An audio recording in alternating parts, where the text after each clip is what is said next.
I still remember the exact tone in my father's voice that night. That mix of pride and pity. The way he patted my shoulder like I was still 12 years old. "This is my daughter, Sophia," he said, chuckling as he looked at his old SEAL buddy across the table. "She's my little clerk. Keeps the papers organized at some government office. You know how it is, someone's got to do the boring stuff." The words landed like quiet little knives. I smiled anyway. I always smiled. Captain Marcus Hale, my father's oldest friend, gave me a polite nod, but I caught the flicker in his eyes. That subtle pity. The same look I'd seen my whole life. I was 34 years old. I had given 15 years of my life to something most people would never even know existed. And yet, sitting at that candlelit restaurant table in my modest navy blouse and pearl earrings, I let my father reduce me to his little clerk. What my father didn't know, what almost no one knew, was that I didn't just work for the government, I ran it. Or at least a very secret, very deadly part of it. My name is Sophia Reyes, and I am the commanding officer of Unit 77, that night. As my father laughed and told stories about how I was never tough enough for the real military, I felt something inside me finally shift. Years of swallowing my pain, of protecting him from the truth, because I still loved the man who raised me alone after Mom died. It all reached a breaking point, but I'm getting ahead of myself. Let me take you back so you can feel exactly what I felt.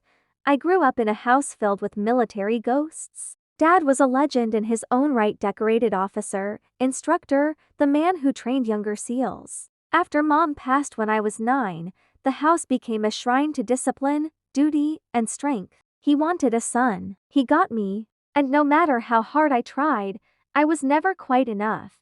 I joined the Navy right out of college. Not to impress him, though part of me still hoped, but because I needed to prove to myself that I carried the same fire he did. I was good. Scary good. Intelligence, languages, tactical planning, hand to hand. They noticed. Fast.by 26 I was recruited into a classified program. By 29 I was leading missions. By 32 I was given command of Unit 77, an elite, deniable task force that handles threats the public will never hear about. We don't exist on paper. We don't wear patches. We simply make problems disappear, and through all of it, I let my father believe I was a mid-level analyst who shuffled files and attended boring meetings. I told myself I was protecting him. The truth would put him in danger. The truth would break his heart. Or maybe I was just scared he still wouldn't be proud. Until that dinner, I sat there listening to him say, "She's smart, but she's soft.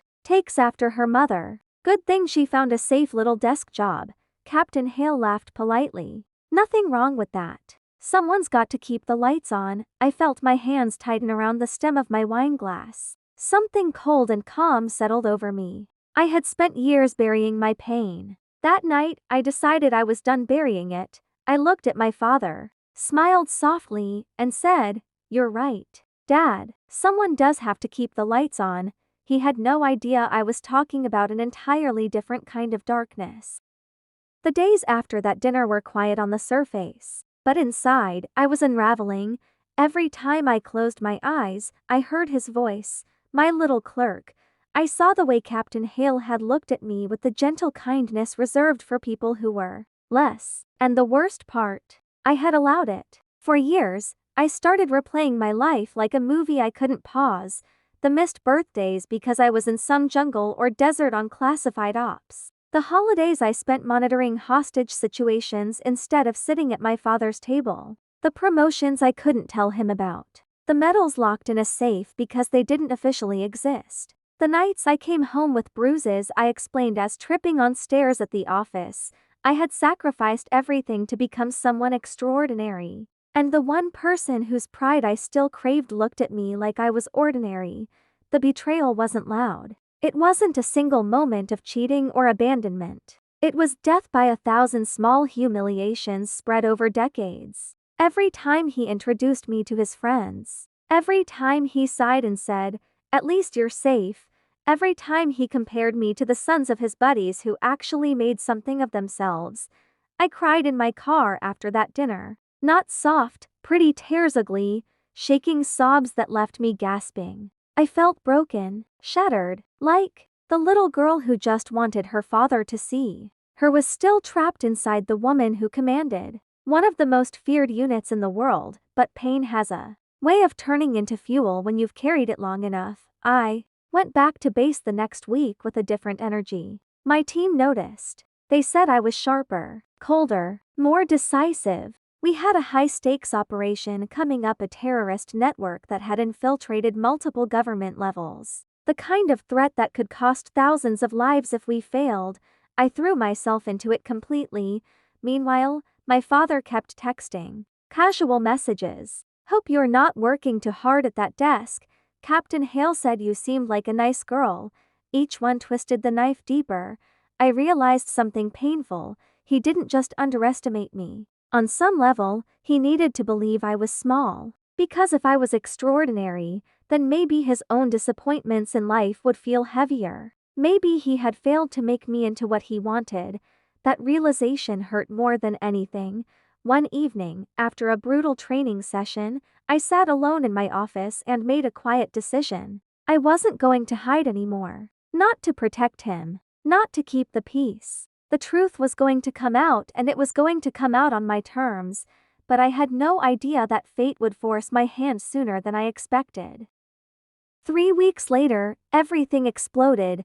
We got actionable intelligence that the terrorist cell was planning a major strike in the city. My team was activated. What none of us expected was that Captain Marcus Hale, my father's SEAL friend, was one of the retired consultants brought in for tactical advice on the target location. The operation went live at 2:17 a.m.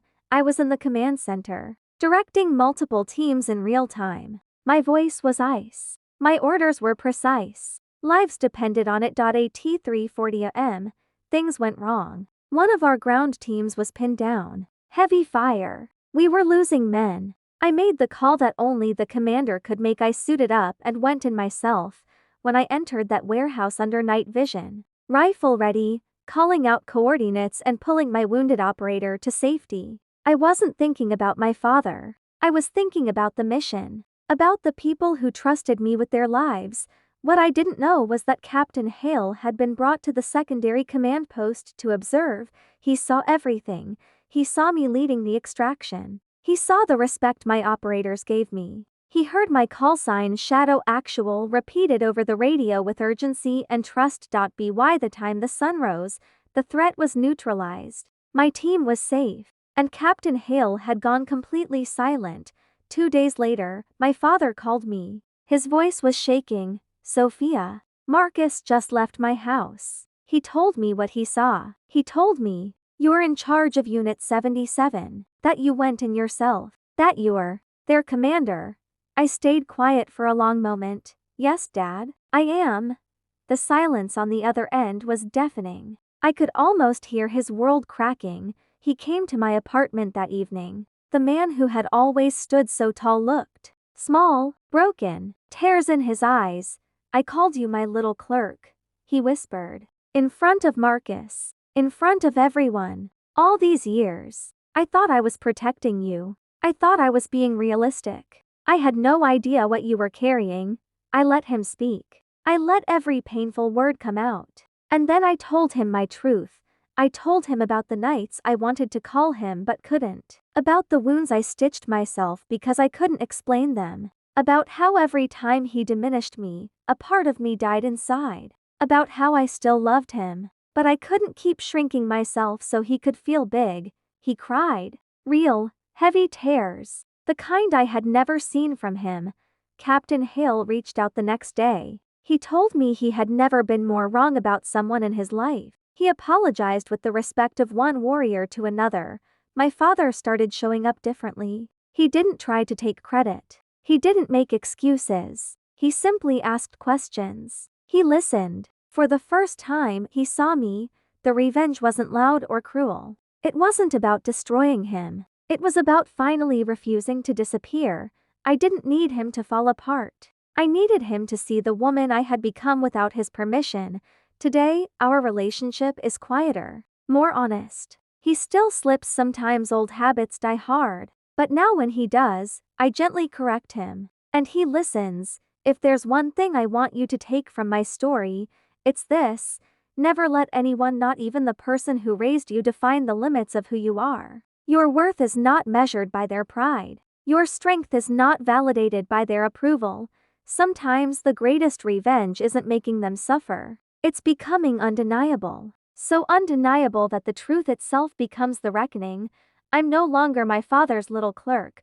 I am Commander Sophia Reyes of Unit 77, and I finally know my own worth with or without his pride. Thank you for listening to my story. If you've ever been underestimated by the people who were supposed to love you most, know that you are not alone. Rise quietly. Rise powerfully. And when the moment comes, the truth will speak louder than any words ever could. Until next time, stay strong.